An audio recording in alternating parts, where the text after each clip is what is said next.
Pemirsa, rekayasa lalu lintas dilakukan pihak kepolisian di Jalan Gatot Subroto, tepatnya di depan gedung DPR RI, imbas adanya unjuk rasa yang dilakukan oleh gabungan elemen masyarakat untuk menuntut penghapusan tunjangan anggota DPR RI.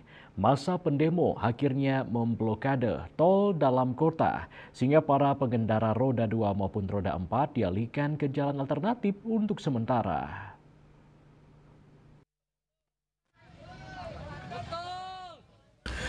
Rekayasa lalu lintas dilakukan oleh pihak kepolisian di Jalan Gatot Subroto, tepatnya di depan gedung DPR RI, imbas adanya unjuk rasa yang dilakukan oleh gabungan elemen masyarakat dengan menuntut penghapusan tunjangan anggota DPR. Di lokasi tersebut, kendaraan roda 2 maupun roda 4 yang akan melintas ke gedung DPR RI dialihkan ke Jalan Gerbang Pemuda Senayan, Jakarta. Sebanyak 1.250 personil gabungan dari Polri dan Pemda DKI dikerahkan untuk mengamankan unjuk rasa yang berlangsung di gedung DPR RI.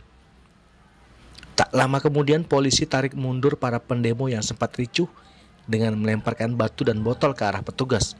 Tampak sejumlah tanaman tumbang dan beton pembatas jalan Transjakarta mengalami kerusakan.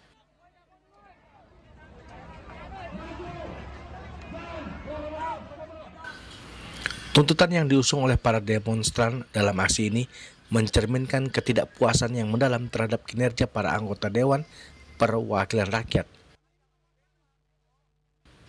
Dari Jakarta, Julius Soeharto dan Ketut Sumadiasa melaporkan.